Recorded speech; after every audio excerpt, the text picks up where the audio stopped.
The hospitality business is what we have talked about is one part product and one part service. Entertainment is a part of that product. And so our students, all four of my classes, they worked on this research to go from 1932 to now on how the industry has changed as far as entertainment is concerned. We've talked about in our class, and we know that the 101 class is all about let's connect the dots and see the big picture of what this industry is all about.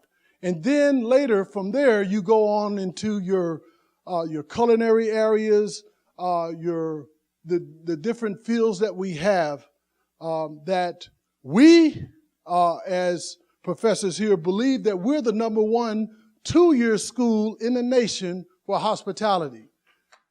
We are. What we all have been waiting for, the number one, the happiest mayor in America, our own Oscar B. Goodman. Hi, Lonnie. How are you? Good, sir. How are you? Good to see you, buddy. Thank you so much. Nice seeing you. Did you bring me flowers? I don't share it with anyone. You know, I used to be the mayor here, and I was term limited.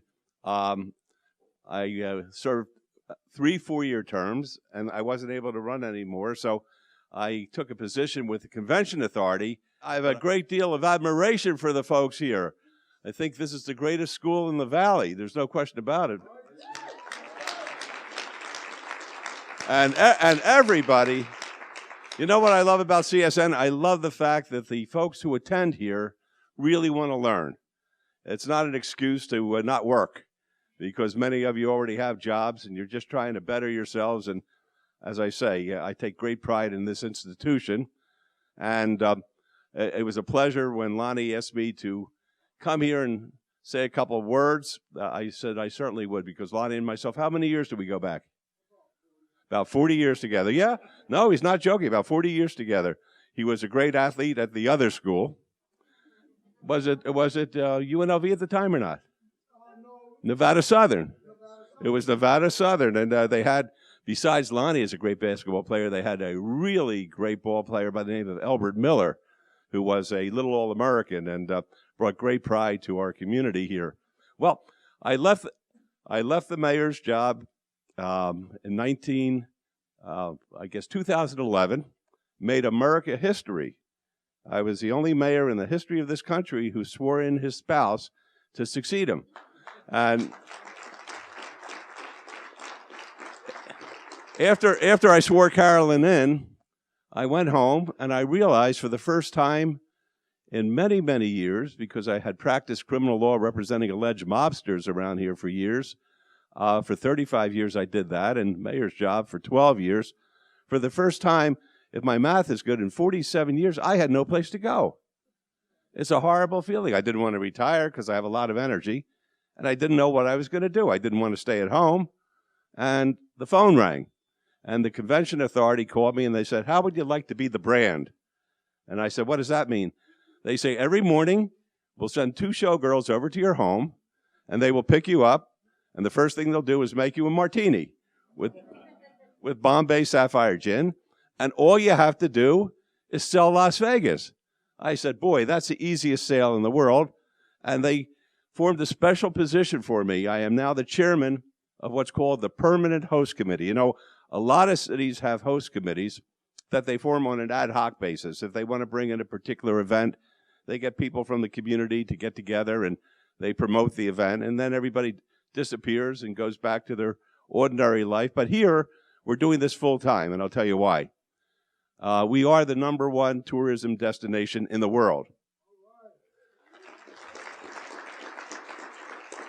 And you know, and Ronda Rousey probably could say this better than I, when you're #1, somebody's always ready to knock you off the perch to make sure that you don't remain #1. And we were over in London. How many years ago was that? A long time ago. We were in London to a travel mart. And we saw that every little town, every city, every state, every country was competing with us to get our tourism business. There's only so many places that really specialize in it, and they were all trying to spend a lot of money in order to entice these various conventioneers and meeting planners to come to their city or their town or their state or their country. And Las Vegas had to overcome that. And what we do, of course, is we have the most visible, shall I say, mark or logo imaginable in the form of my beautiful showgirls here. So it's very important that I take them wherever I go. My wife gave me immunity when I was the mayor, and the immunity has carried over to my present position, which is very nice. And we're out there talking about tourism all the time, and there's two messages that we'd like to convey. One, and this is the most important one, it really works. And this is something for you to remember when you go out into the world and you're engaged in tourism-related matters. People like to be thanked.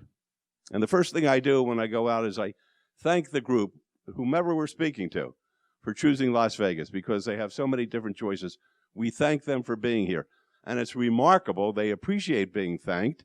And at the end of their meeting, they usually re-up or re-sign for coming back the following year or the 5 following years.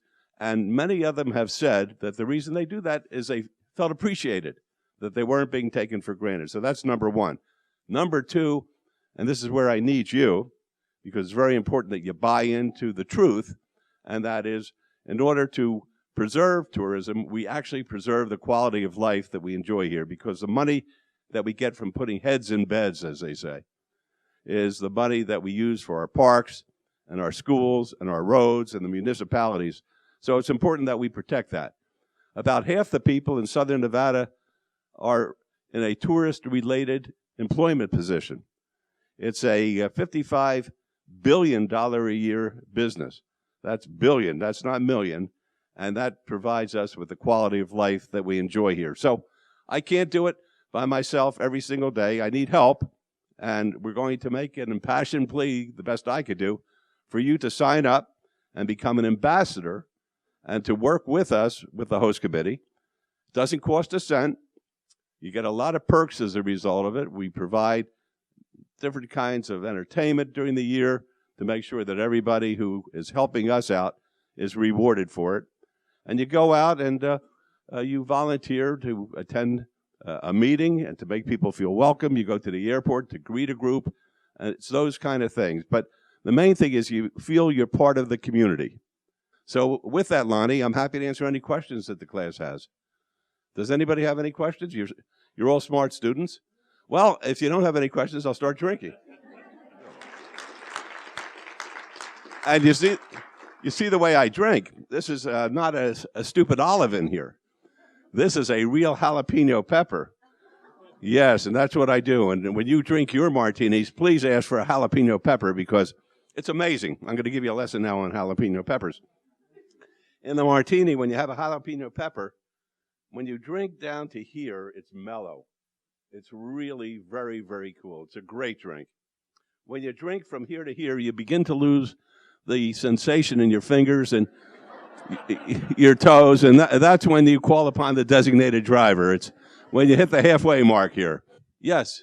In my classroom, we learned that if you bring something for one, you must bring something for all. I brought something for all in terms of that jalapeno. Yeah, you want to know something? That's not the American way, lady. You've been here a long time. What do you see as like the biggest change you see in Las Vegas in all the years that you've been here? Well, I have to relate it to my own experience, of course. That's what we talk about. When I got here in 1964, before you were even a glint in your parents' eyes, it was a cow town. It was a small town. Everybody knew each other. Our social life revolved around a supermarket, believe it or not. It was in Commercial Center, which is off of East Sahara.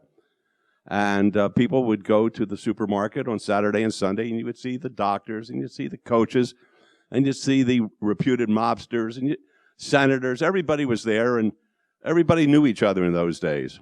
And then as the town got bigger, and I think better in many respects, even though we lost a lot of the personal touch, we had the best in restaurants now. We have the best in retail boutique shopping now. We have the best in entertainment. We have the best of all these things, which was an evolving process.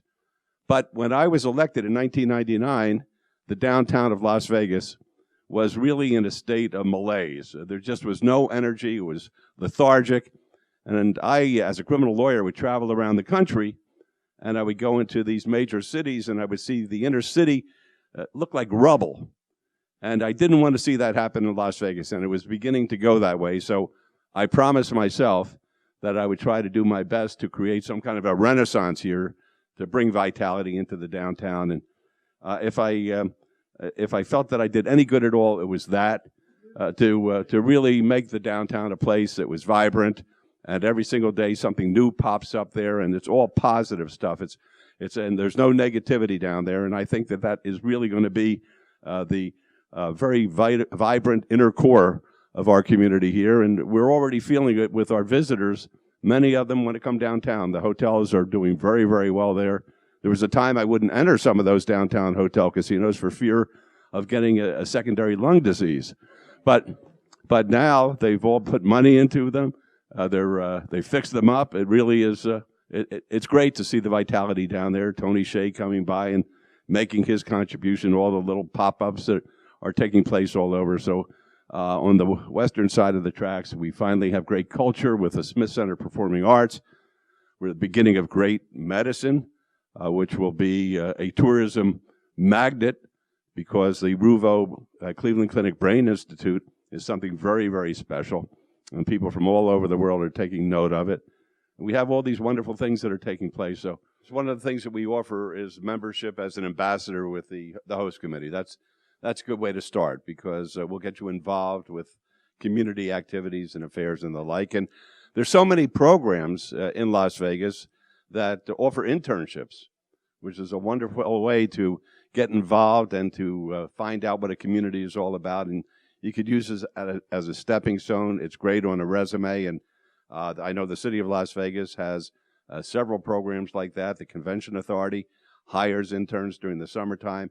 And those are wonderful opportunities. Not only can you make a little bit of money doing it, but the people that you can meet could be of great value to you in your future endeavors, particularly if you're getting involved in an activity which is associated with the internship. So those are the kind of things that I would suggest.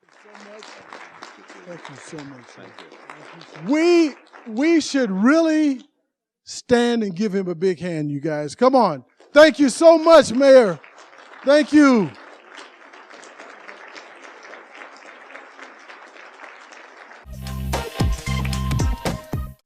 He has done so much for a lot of people like myself.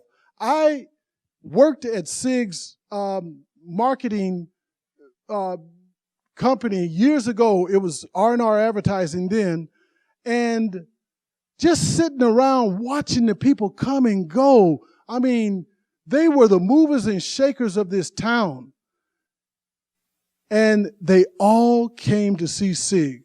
They all came to utilize his expertise, whether it was in marketing or ideas. I'm telling you, he is a phenomenon himself. So without any further ado, you guys have Googled Mr. Sig Rogich. So I would like Sig to please come up, and thank you for coming. You know, I watched this town grow up. One of the things we did not have in this town is proper planning.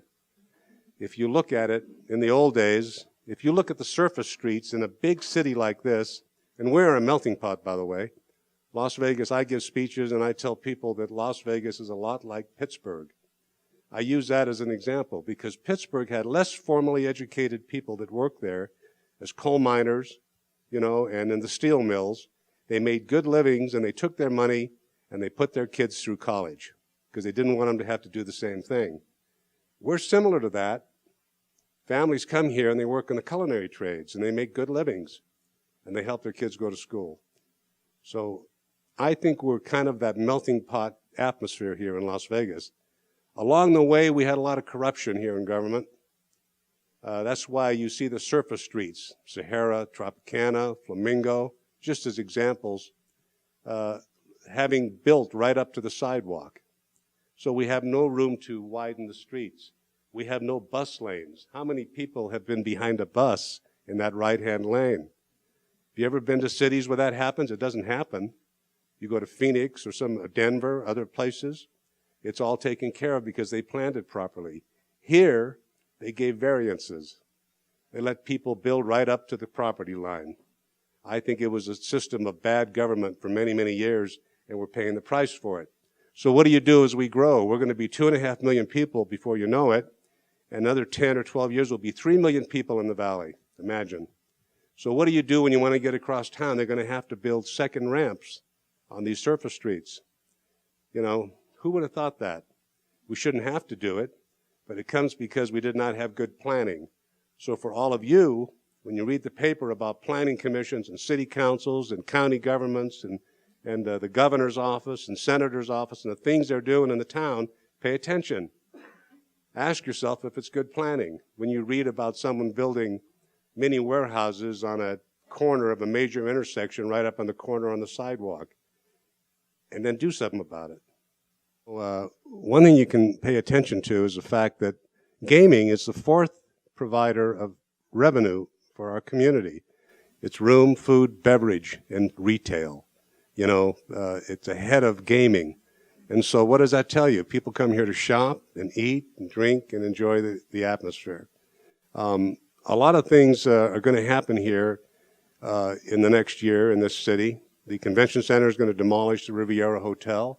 They're going to build right up to the curb there on the Strip and have all that convention space.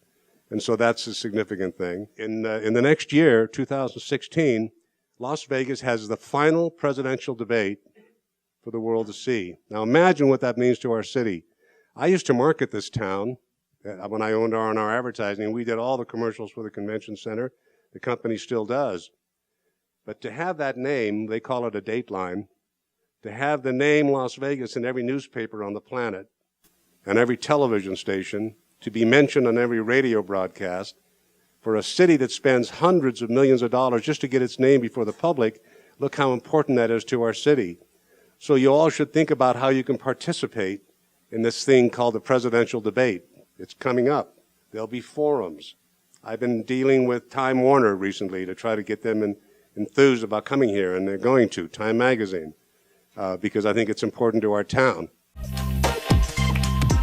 What is some advice you can give them as they go out to some of their first interviews and they're a little nervous? What is some of the best advice you can give them to make that great first impression, to really get that first job to move into the industry? Well, that's a great question, too. First of all, make sure your resume looks good. I really mean that. I mean, you'd be surprised how many people come in unprepared in that regard. Have it professionally looked at and look it up on the internet. And then I think you should give people a sample of your writing skills. Just a small sample. And tell them that you have the ability to communicate on their behalf. And here's a good example of what I can do. And then look people in the eye when you talk to them. It's pretty simple, really. And don't be afraid to smile, and don't be afraid to tell someone you're scared. Look people in the eye, but show them what you can do. Make sure your details are in order before you go in for that interview. It'll be enhancing to your opportunity to succeed. I've been working on that high-speed train now for 12 years. Just let me tell you what the process is. And I'll tell you what happened during that period of time. In the 12 years, China built something like, I don't know, 500,000 miles of rail service throughout their country. In that period of time, Japan enhanced their rail service, Germany, Switzerland. It took us 12 years to go through 21 federal agencies at a cost of over $50 million just to get approvals to build a high-speed train. Everybody says, well, why did it stop in Victorville? It wasn't stopping in Victorville. That was the first landing, and then the connector should go over to the part of California through Palmdale, which is a 50-mile jaunt. But to get the environmental impact statement approved, we had to get approval from the Department of Energy, Department of Interior, the Federal Railroad Commission, the state of California, the state of Nevada. We had to go through the Friends of the Mojave, the Sierra Club. We had to go through the legislative process in Nevada and California. We had to go through the White House, the Senate, the House, the leadership in transportation. So there's 13 entities that I've named of the 21 we had to go through. And then we had to have a series of hearings, maybe 30 public hearings, just to get approved. Well, we're approved. The cost to build a train like that is about $10 to $12 billion now. Everybody says, well, why don't we build a maglev and take it from Las Vegas right down to Anaheim? Well, first of all, you can't build a train through the heartland of Southern California. They're not going to shut down the freeways and the overpasses and everything to build a train. Plus, all the infrastructure on the ground makes it impossible to go over the Cajon Pass and down. The cost to build a maglev train would have cost something like $60 billion. Nobody knows for sure. That's why maglev isn't built here. It's just too expensive. And then maglev means that. When it stops, it levitates.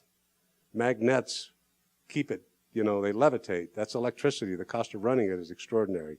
Having said that, we just signed an agreement with China, and in December we'll have more definitive approvals, but we believe that there's a possibility that a high-speed train would then go from here to Victorville to Palmdale to Los Angeles in 2 hours and 30 minutes. And that would be very transformational. A lot of you don't realize this, and people don't because they don't pay attention to it, but there's no room to expand the interstates either, the I-15 corridor. But truck traffic is going to double in the next 5 to 7 years, which means that if it takes you 5 hours to get to San Diego, it's probably going to take you 10. So I think there's a good chance that it could happen.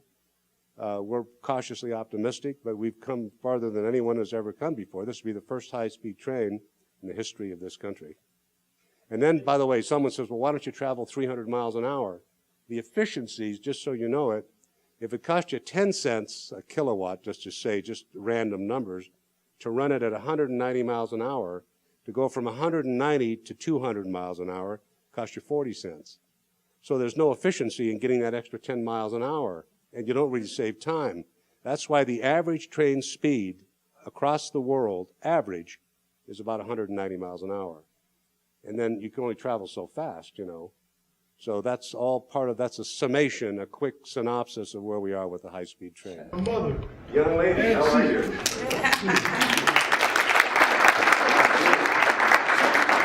I don't mean to interrupt you, but she's leaving now because she's not feeling well. So, but you remember her when you? Yes, years ago.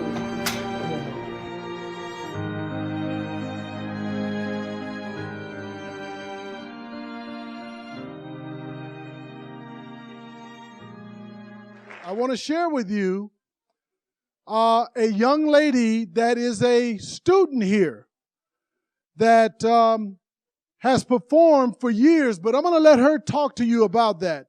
Without any further ado, Elena Lev from Russia, now with love and here in Vegas. All right. Hello, everybody. Thank you for being here. I'm a little bit shy, although I've been a performer for the past 22 years.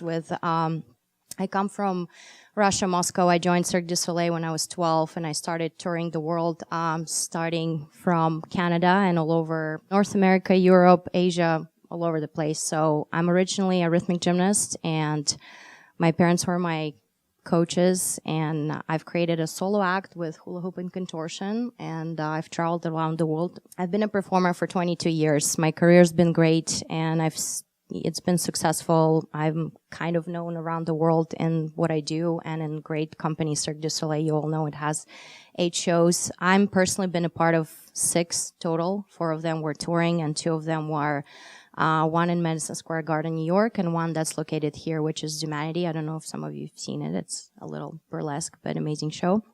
Photo shoots, movies, performance, that's on top of the New York Tower. So a lot of things. It's been great. But I have a 10-year-old daughter, and I'm 33. And what's next? I've been performing with my body. I'm getting tired. And I'm like, I need to do something for myself. Another passion in my life that I have is actually cooking. And originally I wanted to actually go to Le Cordon Bleu. I speak fluently French, I speak Russian, and I was like, I love cooking, I cook at home, but then I was like, do I really want to be in the kitchen the whole day? That's something different, because I'm used to running around, traveling around, and just have my hands full, nonstop. So last year, as of January, I was going for knee surgery, which is my second surgery, and I was like, I have to start something. So I looked into CSN, something that will really fit to my heart and something that I would be passionate about. So I decided to go for an associate's degree in food and beverage management. This is what I started in January. I've taken a couple great classes so far, including with this one, this semester, hospitality, where Dr. Wright really pushed me to some things. And being already in the third semester, second and the summer, have achieved some great things for myself, I think, with his help and the class and everything. So this is my daughter. She's also my inspiration and my life. So sorry. And cooking class is what I'm taking as well. Paula is somewhere there, my team person from cooking, and I'm currently taking Chef Steve's class, just basic cookery, and it's been actually amazing. We also rock. We're the top of the class. So basically you see me doing different things. I'm an instructor. I teach fitness. I perform at a show. I cook. This is me working and studying. I have 2 or 3 computers, and I'm a mother. And in a class about a month ago, Professor Wright said, I will give you 5 extra points if you write a letter to a company that you would like to maybe work for, you have an idea for, just to get it and put it out there. I was like, okay, I'll do that. I had something in mind. And I had a friend who kind of noticed me as I was behind the desk working, managing front desk and an instructor. She's like, hey, you want to come and do internship for me? Just, extra money, do some inventories, do some things. And I'm like, okay, it sounds good. And then she goes, well, there's actually a positioning opening in my company. Would you like to do an interview? And I was like, hey, I have this letter, so let me send this letter because I can get 5 points extra credit. She's like, sure, whatever you need. So I send in that letter. I get a reply, and I have an interview scheduled 2 weeks later. And the company is actually Brown-Forman. They own Jack Daniel's whiskey and Chambord and Corbel Champagne and Herradura. So it's a big, big alcohol company.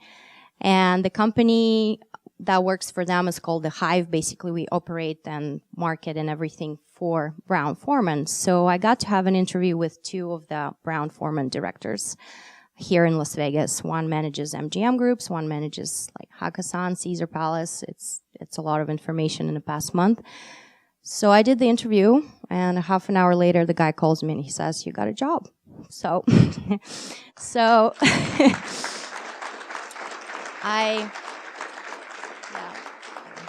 this is another show that I will be doing for Christmas in Mexican ballet circus. So I'm still performing.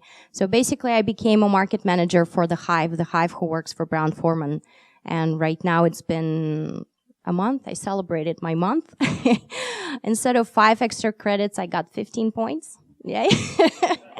And now I get to stand in front of you here and shake and be nervous, although I am a performer and I perform in front of thousands of people. But I'm very fortunate to know such people, professors. I have a great group, and it's been really a great experience to come back to school at 33.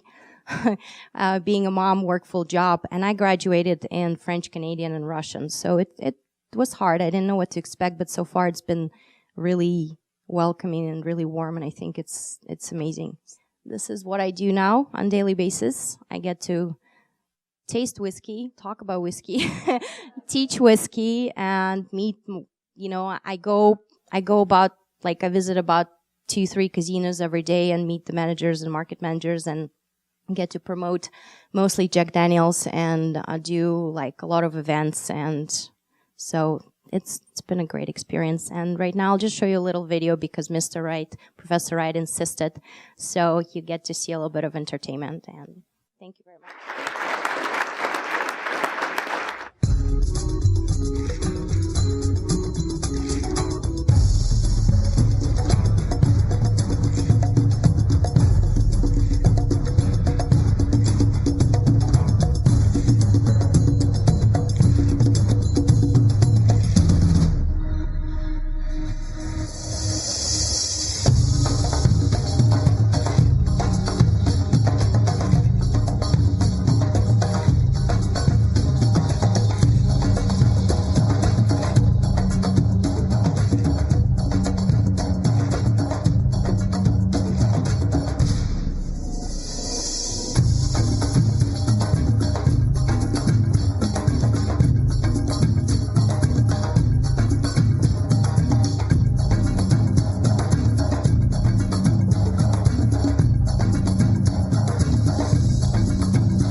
All right, I hope you learned something, you guys. Now, governor, mayor, attorney general. Okay. My father came here in 1926. Las Vegas was a railroad town. It was not until 1931 that the Nevada legislature legalized casino gaming. So none of that existed when my father came. When my dad finished law school in Washington, D.C., we came back here in January of 42. I was just a little guy, but I do remember the trip. There was the El Rancho Vegas was the only property on the Las Vegas Strip. The population in 1940 in Las Vegas was about 8,500. Reno was about 3 times the size. And Las Vegas really was more of a railroad town. You know, the iteration in terms of how Las Vegas in the modern era came into existence. And the guy whose name is our county was one of the notorious rogues of the Golden Age, William Andrews Clark, who had bribed his way into the United States Senate. Senate rejected him. He later got there, but that was Senator Clark. And William Andrews Clark was the one that proposed that we needed a connecting link. There was no rail link between Salt Lake City and Los Angeles, none. And so he financed the operation that was later became the Union Pacific, and that's how Las Vegas in the modern, you've all seen the pictures, 1905, the auction and all that. Prior to that, it was kind of a stop on the old Spanish Trail. There was water here. When I was a kid growing up, the artesians flowed to the surface in many parts of the valley, and in fact, in 1948, Woolworth and Cornett, 2 big new developments in downtown Las Vegas, were racing to get completed before Christmas. Woolworth succeeded, Cornett did not. Their master plan had a basement, and they couldn't control the water. So, okay, so let's go fast forward. That's enough about the old history. So, and I think Pat did a great job of explaining some of the changes, but in 1941, the El Rancho came, and then in 1942, the Last Frontier. They were the only 2 properties on what later became the Las Vegas Strip. And my father was a lawyer. It was the days before people had credit cards. There was no Visa, MasterCard. Maybe somebody had an American Express. But, you know, my father was an attorney, so I don't want to portray us as, you know, I mean, a poor family. But the locals, the professional, the business people, they had what they call city ledger accounts at the El Rancho and the Frontier, and later the Flamingo, and I want to get into that for a moment. And one of the benefits of that is you could take your client or the family and charge it, and they would send you the statement.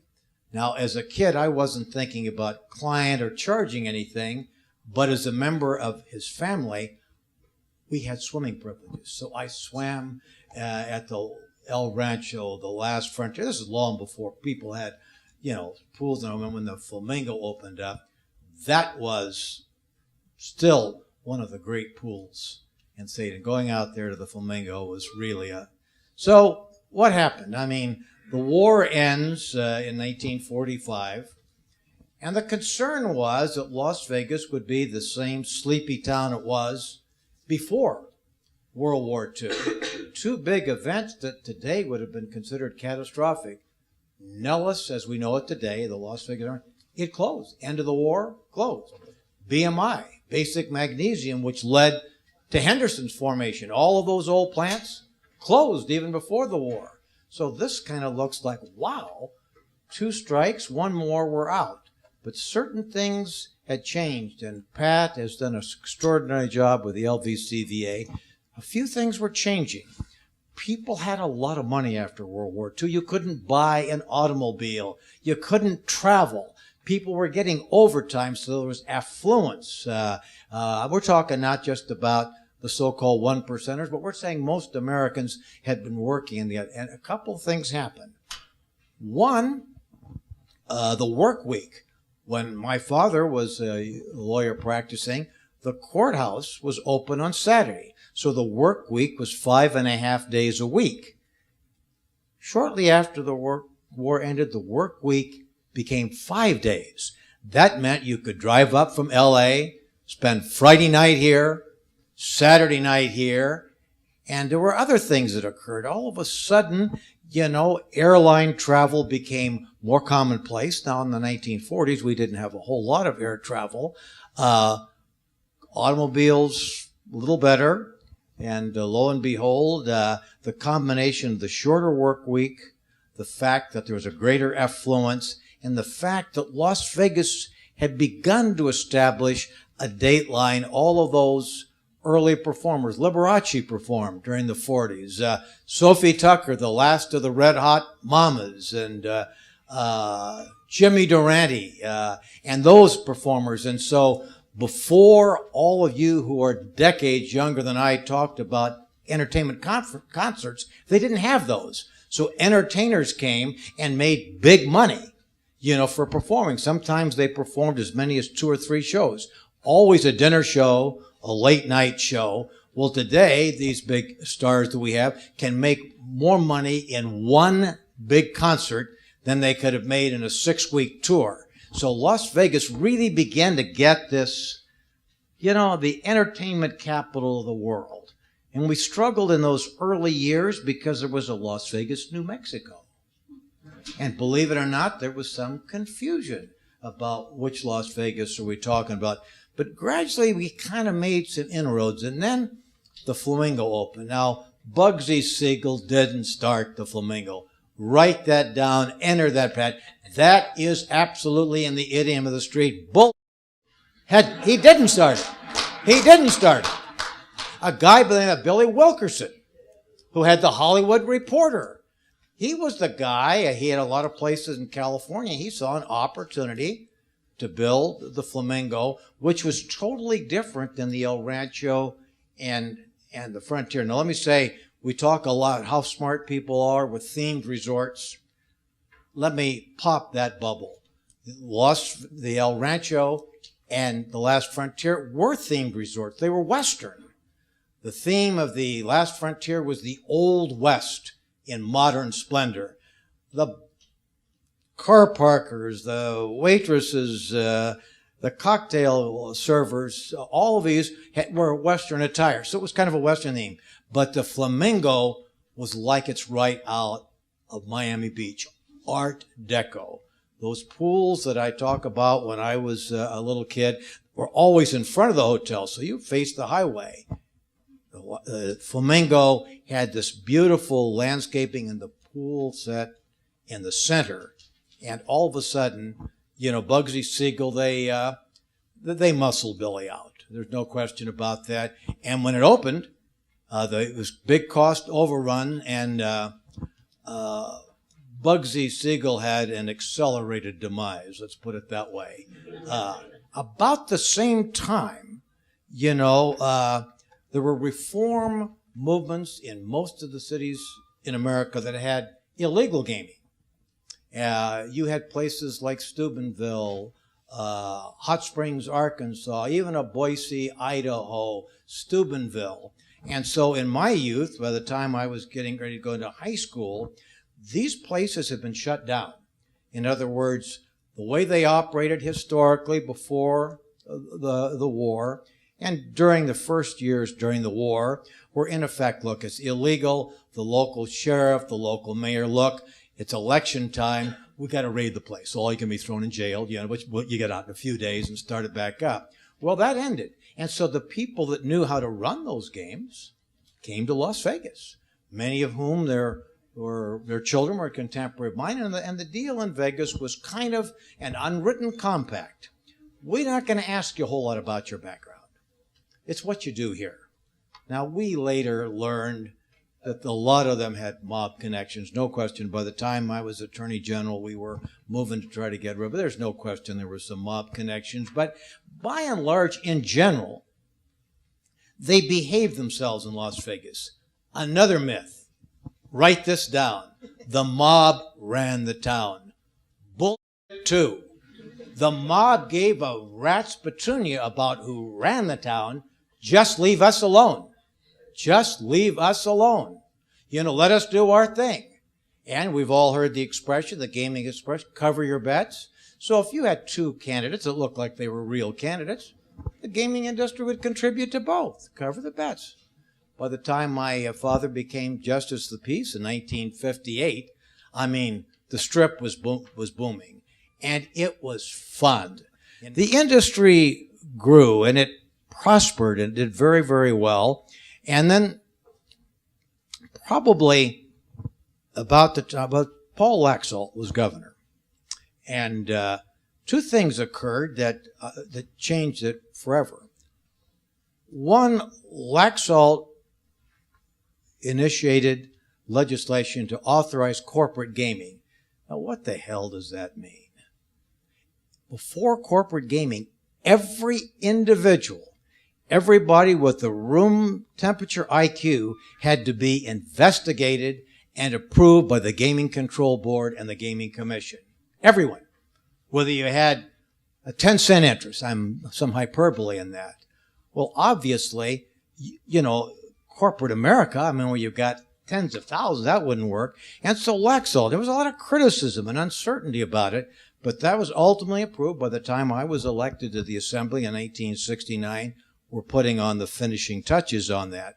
What corporate gaming made possible were the resort palaces that we know today, which cost hundreds of millions.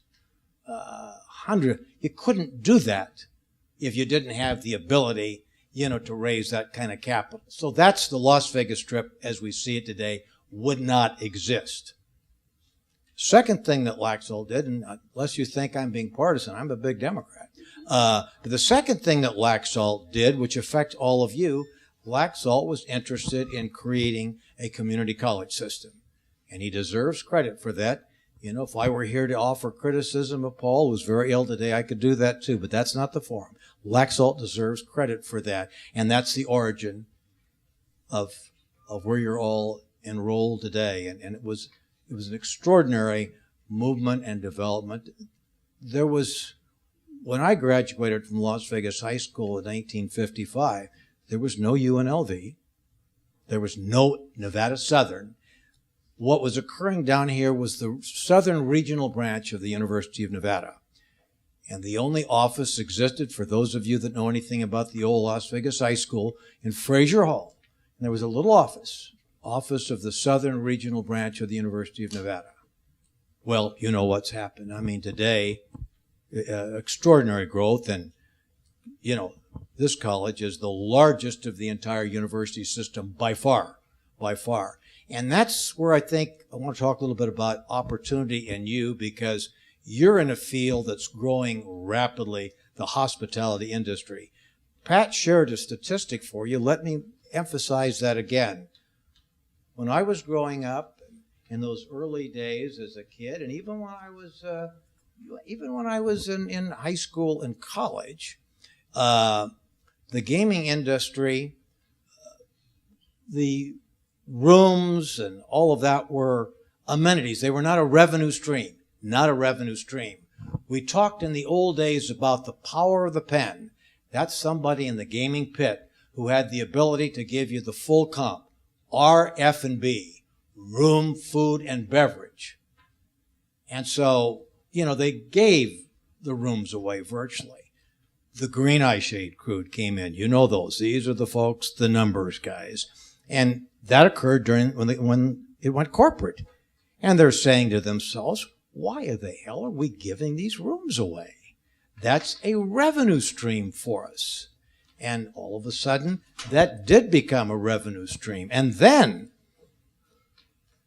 when Atlantic City came in 1978, 79, by then I'm Attorney General, all of a sudden, you know, the Eastern newspapers were saying, boy, you know, this could be the Waterloo of the Las Vegas Strip. I mean, gosh, Atlantic City is, you know, in one of the most populous regions of the country, New York City and all of that area.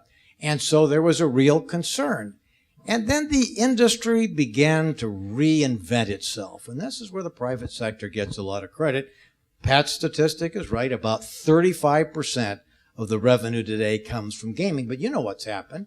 In effect, we have world-class dining to be honest, a few price points above an old pensioner like me's income. I don't dine in this, but they're world-class restaurants. And chefs, look, I'm a hamburger and French fries kind of a guy, so world-class chef, that's nice. I'm glad we have them. That's not my bag. I'm not into that. You know, a good hamburger, maybe steak and baked potato, you've hit the high notes as far as my culinary taste. But they came in, and all of a sudden, these very high-end fashion places. And you know, so now it's become a destination resort, and that is and that again expands the potential opportunities for all of you in the hospitality industry.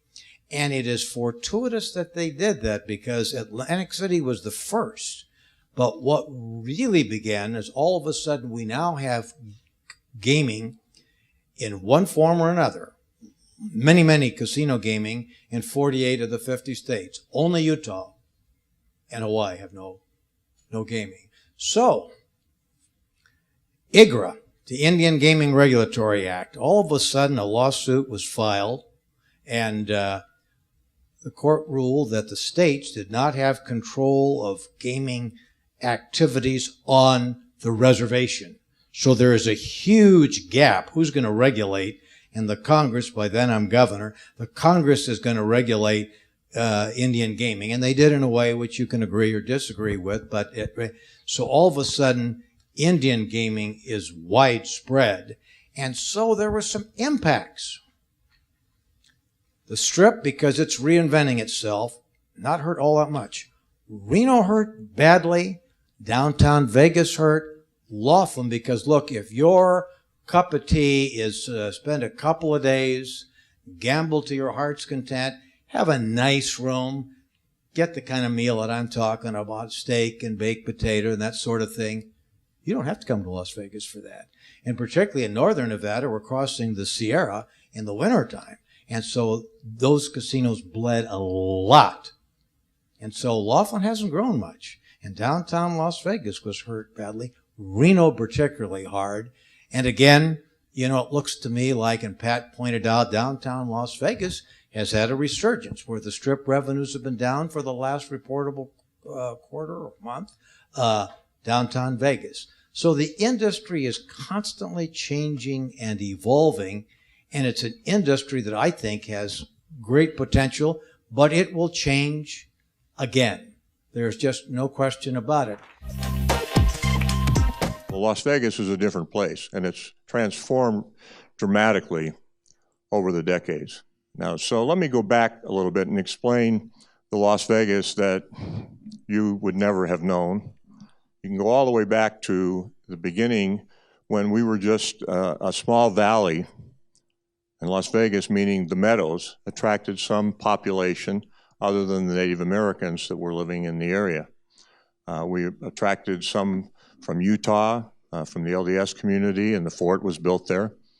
But downtown was recognized as a gaming community because it was a railroad stop between Salt Lake City and Los Angeles, where they had to stop for water. And there were little sawdust-type floor saloons around Las Vegas.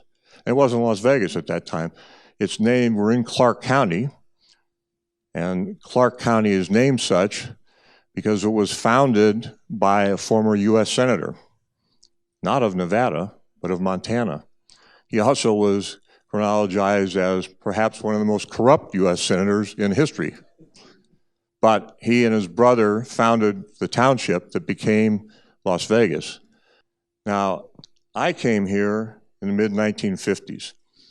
And the way they were structured, besides the fact that they were all ranch-style ground level, except for the Riviera, which my father came to be one of the owners in '55, and they built a 9-story tower. And he and his partners were ridiculed by all the other gaming entrepreneurs who said, "What the hell are you thinking? You want to make your guests go up and down in an elevator? We got all this space out here. Start building out in the back." And that was the beginning of transition in the types of hotels and casinos. So when I was a child, the typical hotel in Las Vegas had just one big casino area, a lounge where there was entertainment at night, a showroom where your primary entertainers were, a coffee shop, and one nice restaurant and a swimming pool. That was it. And everything for a person who was gambling was essentially given free. Anybody who was a customer of any consequence, if you were in one hotel, let's say the Riviera, but you wanted to go to something at the Desert Inn, my father from the Riviera would call his counterpart at the Desert Inn and say, my customer Joe's coming over, can you take care of him? And they would comp or give away things to that customer. And that would be reciprocated in reverse when the customer from the Desert Inn wanted to come to the Riviera. There are historical transitions that occurred that made the differences to lead us to where we are now. One of the first was the fact that bankers decided maybe they would take a chance, and two bankers, a Jewish banker from Los Angeles and a Mormon banker from Utah, got together and formed what's called Valley Bank. Now, you might have heard the term Thomas and Mack, the stadium where the UNLV Rebels play, where Dr. Wright put his tremendous hook shot and say, you're like me, he might have had a jump shot. My jump shot is, you could see air below my tech sneakers at all. But in any case, Perry Thomas and Jerry Mack were the two that decided, maybe we can legitimize this. We can actually loan money to these casinos because they're going to stay here and they're going to grow, and we will be able to make a profit. And so that was the first one of the more significant transitional changes that occurred. With the legitimate financing available and with the legitimacy of the public corporations being there, it was determined that you could go forward. So let's take a look at a couple of things that were really significant at the time. The Caesar's Palace was built, a themed hotel, kind of the first themed hotel, having a Roman atmosphere to it. It was the origin of it, or the concept of it, was come from one of the partners named Jay Sarno. The way you would describe Las Vegas, and I was describing it to a gentleman yesterday that I'll explain later, but when you talk to Las Vegas, well, if you came in by bus, you stayed downtown. If you flew in, you stayed on the Strip. So there wasn't a lot of elegance to downtown. Steve Wynn, a young, creative thinker also, said, I'm going to change that. I'm going to buy the Gold Nugget, but I'm going to put in gold fixtures and higher quality living arrangements in the rooms, and we're going to make this a classier place downtown. That was not accepted. It was, as Steve told you, people ridiculing him later on, it was kind of ridiculed at the beginning, saying, what sense does that make? My God, I don't know. Well, one thing happened for him that made a difference with the Golden Nugget, besides the fact that he got a property in New Jersey. He developed a relationship with an entertainer who was kind of near the end of his career, very well known, and was very selective on what and where he wanted to perform. And so he had a small room in the Golden Nugget, and he had a fellow named Frank Sinatra. So that was a part of the transition for Steve Wynn, who ultimately developed a relationship through a mutual friend with Michael Milken, one of the more significant financial minds in our lifetime. And Michael Milken showed him how to leverage certain high-yield bonds in order to finance the Mirage Hotel. The Mirage Hotel, as Steve told you, was the first really resort-themed hotel. It wasn't Caesar's Palace, it was more than that. He put the volcano out in front of the Mirage Hotel. He had hired Siegfried and Roy to put one of the most big production shows that you've seen, the initiation of those as opposed to the headline room entertainers. And then he built that opening, it opened in 1989. Now by 1989, I had become governor of the state of Nevada. And I wanted to bring the Western governors here for a meeting. And our first meeting was going to be at the new Mirage Hotel. My eyes kind of glossed over, and I said, this is a really phenomenal place, Steve. I mean, God, your overhead must be astronomical. I said, no, it's $1 million. I thought, huh? You think you can cover like $1 million a week? Or no, it's $1 million a day. I said, you're going to open up a hotel that's going to have an overhead of $1 million a day? Did it cost him $680 million to build it? I said, yeah, that's no problem. You know, we'll make $300,000 a day off of the slots. We'll make $300,000 a day off of the rooms. We'll make the other $400,000 off of the other amenities in the property, and the table games will all be profit. Now, that was the thinking that brought him forward, that was ridiculed by all his contemporaries at the time because they said, this is ridiculous. You can't get that much money. But he did. And the first year, they were bringing in $2 million a day. As a result, they took part of the land that he had, and he built Treasure Island. And later on, he built the Bellagio, et cetera, and Monte Carlo, et cetera. So that was a transitionary era as well.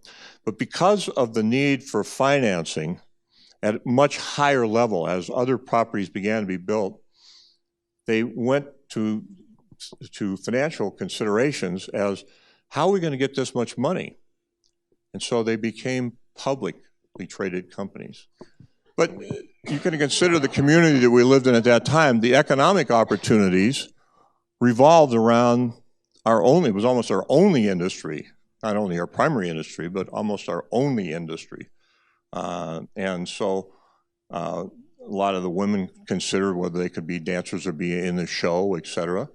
The guys were dealers in hotels, et cetera, usually around the gaming industry. There was a different industry then. It was more who you knew to get a job, who you knew to deal with almost anything. It wasn't corporate endeavor as it is now. When it switched to corporations, the quality of the product and the volume of attendance and et cetera grew dramatically. But it also changed the culture. You know, we think of, oh my God, they all built this to make money off of gaming. Well, that isn't the case anymore. That's why you make a lot of money off of nightclubs. You make a lot of money off of all the restaurants you see in there. You make money off of the prices on the rooms, which in Las Vegas can be higher than they were and still be lower than they are in like New York City or some of the other competitive locations. They're able to charge for those values. And so when you look at hotels and casinos now, the atmosphere and the determinations are different. Thinking in terms of where we're going to put our resources wasn't necessarily putting another craps table or a few more slot machines. It was, let's put an attraction that can generate money because 2/3 of our money are coming from that anyhow. I hope I've given you a little bit of an overview of what was once then and certainly not what is today.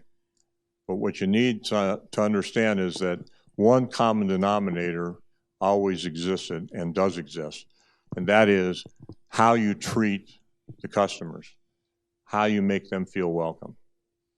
When we had a challenge years ago, when Atlantic City became the first other location to legalize gaming, they had so many people coming to Atlantic City that some of the people from Las Vegas went there to get better jobs. And they came back with this attitude, some of them, that, well, we like it there because we don't have to take any gruff from any customer because we've got so many customers lined up, we can treat them bad, it doesn't make any difference. You know, we'll just say, get out of the way, we'll get to the next person. That attitude started to prevail a little bit in Las Vegas. And fortunately, the Convention and Visitors Authority and others brought everybody together and said, we have to understand that we're only in business because people are being treated nicely. You know, my tourism minister has an old saying, and that is, you don't get a second chance at a first impression. So when people come to Las Vegas, the thing we want to keep in mind is that everybody pulls together. We want that first impression to be a very positive one because we want them to come back. The other anomaly, I'll just pass on in case you want to ask any question about it, is that in the course of the Wynn Resorts Board, I've been involved with the opening of our casinos in China. So I have some experience in that regard as well. So it's been fascinating for me to see the transition, to be a part of it, and to be a part of Las Vegas now as it was then.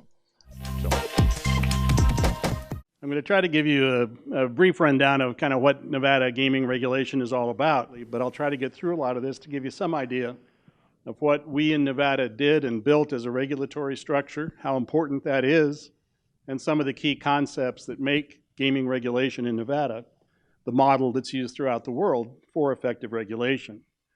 As many of you know, a gaming license is a very, very valuable asset.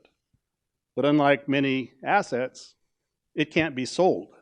You can't sell a gaming license, but you can lose it. From the gaming perspective, a license is valuable only insofar as it's in good standing. If you lose it, then you have no value whatsoever. Not only will you be deprived of operating what can be a lucrative business in the state of Nevada, you will also be barred, in effect, from running, working in, owning a gaming establishment anywhere in the world. A gaming license is so valuable that today's licensees don't have any incentive to cheat the public, to skim money off the top, because the license itself is worth so much more than what little bit of money, relatively, you could skim out of a slot machine operation and take out the back door. So those days are long gone, at least in part because of the conscientious work that the regulators have done and the licensees have done to make sure they comply with Nevada gaming. We're going to talk about how important compliance with regulation is to the gaming industry. Any licensee, anyone who wants to become a licensee, has to really open up his or her life, not just for the last couple years, your entire life. Not unusual for our investigators to go back to high school. Want to know everywhere you've lived since high school, every job you've had since high school, reasons for changing jobs, every dime in your bank account has to be justified. Did it come from legitimate operations? If you've never had a job, never paid taxes, never got a W-2 form, but you have several $1 million in the bank, that's going to raise questions. Where did that money come from? The Gaming Control Board and the Gaming Commission typically treat people much, much more leniently if they have self-reported a violation. If the gaming agents go out and find a violation that a casino has known about and is kept from our attention, that licensee will not be treated as favorably. And then finally, compliance. There has to be a commitment within the industry to complying with gaming regulations. And that has to be done on many levels, and we'll go through some of that. We've cited the statute here, and NRS is the gaming statute primarily involved with gaming, Chapter 463. And it requires for a person who's qualified to be licensed to have good character, honesty, and integrity, and prior activities, reputation, habits, and associations do not pose a threat to the public interest. That's why if you've been convicted of a crime, especially a crime involving integrity, stealing from an employer, that kind of thing, then there would be a threat to the public interest, especially with the gaming industry and how much cash actually is handled. So many, in fact, all of the major licensees in Nevada have compliance plans that require their employees to submit reports anytime they see something suspicious going on. And they're protected from being fired or disciplined. They have to have a channel to pass on complaints about questionable activity all the way up to the supervisors, all the way to the board of directors, management of the company. And the goal, of course, what you want, violation-free operations. As I said a minute ago, a violation in Nevada can destroy a company or an individual who wants to be licensed in any jurisdiction involving gaming. So here's what we're looked at as regulators by many in the industry. We're the ogres. We're the ones that come in and tell people what they can't do. We're the ones who impose punishment and discipline. And many licensees will say, well, let's get rid of gaming regulation. Let us run our business the way other businesses do. Make our decisions based on what's good for the market. Why should we have to comply with all these regulations? Well, as I said, the goal is to make sure that Nevada retains its position of integrity reputation, strict but fair regulation so that people and the public know they're being treated fairly when they go into the casino to gamble in a game. All right, so how do the casinos get there? They have a compliance plan that's in writing, and it requires a review of all the business activities of the operator. The committee has to be made up of people that are independent in some respects from management of the company, and they have to file reports with the Gaming Control Board on what their compliance committee is doing.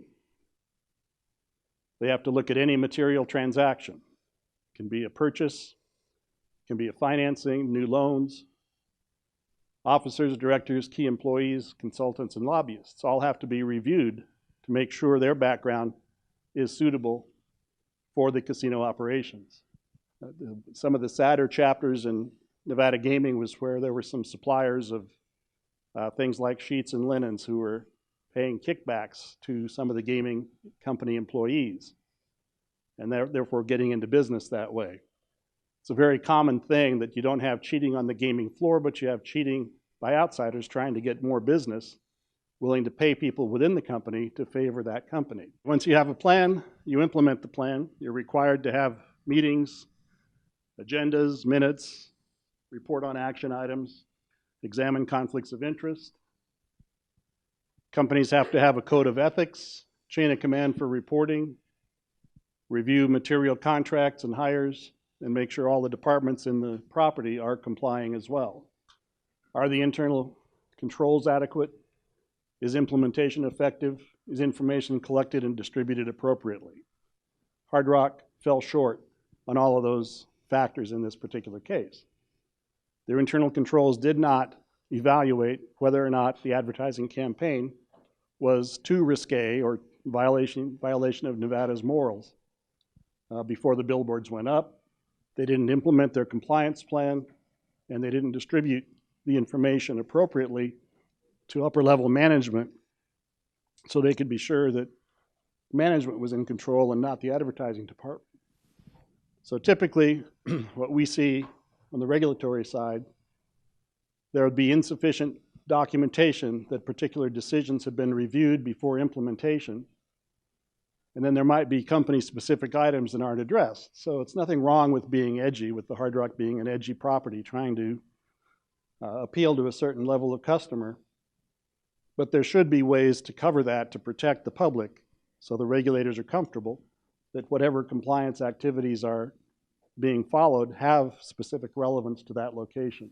We also see compliance officers or committees that aren't sufficiently independent. So you have management that says, we want an edgy advertising campaign. What employee is going to say no? If you don't have some level of independence to report violations or potential violations, then the compliance plan falls short. A lack of independent investigation is another common problem we see. You rubber stamp management. Now, if you're working, for example, at Wynn Resorts and Steve Wynn orders you to do something and you think it's wrong, it's going to be hard to say no. But there has to be a system in place for you as an employee to complain to someone to try to get redress so you don't commit illegal acts just because the boss tells you to do so. So, again, the goal of Nevada's regulators is not to catch people, to play gotcha and punish them for regulatory violations. And effective compliance is better for the bottom line of the property. You do find the potential for wrongdoing, and you are able to set up systems and controls to make sure it doesn't actually happen before there is some kind of a loss to the company. If there are repeated violations or egregious noncompliance, then there can be further complaints and discipline. Just one other example of one that came before me on the commission involved another property that held a car giveaway contest.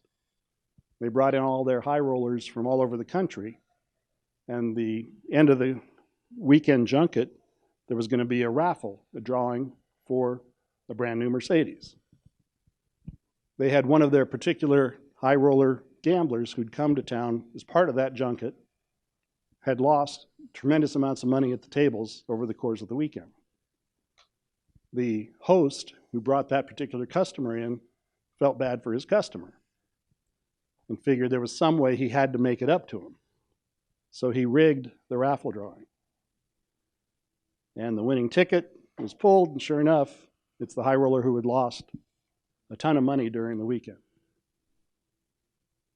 No one would have known about this except one of the other employees at the raffle reported it under the compliance procedures. Upper level officials at the company reported it to the Gaming Control Board. At that time, management did a complete investigation to see how high up that particular cheating had gone. Did somebody approve it in advance? And all the evidence came out, confirmed by the board. It was the one rogue employee trying to make his customer feel better, and he rigged it. So on the commission, we again took the view that because the compliance process worked, because management took the initiative, investigated, we confirmed there was no evidence that the higher-ups at the property were involved. So we decided that that was still a violation. We fined this property several $100,000, but did not take action. The response of the licensee, the response of the business, can be very, very favorable in mitigating punishment. Okay, ran through it quickly. Senator Keith Hoffer, back in the day, Senator Keith Hoffer was looking at running for the President of the United States. And one of his goals was to try and close down Las Vegas, or threaten to close Vegas because it was unsavory. And as we talked in this class, a lot of the gaming at the very beginning, back in 1932, we had a lot of bad habits. A lot of bad habits which had come from the proliferation of people that were in organized crime, said, hey, fellas, let's go to Vegas. It's legal, but they brought bad habits with them. And some of those bad habits was one of the things, or some of the things that Senator Keith Hoffer talked about. And so that said, we needed a regulation committee. We needed a gaming control board. Mr. Bernhardt and the commission and their agents are very serious about regulations. They will not play games, and as Mr. Bernhardt said at the very beginning, the license is so valuable. Why play games? And so you hear the fines, 200,000, $1 million. Some of the, I would say, now you correct me if I'm wrong, a lot of the bigger fines were under your jurisdiction, and it was for a reason. If you want to. Sure. You know, you're right.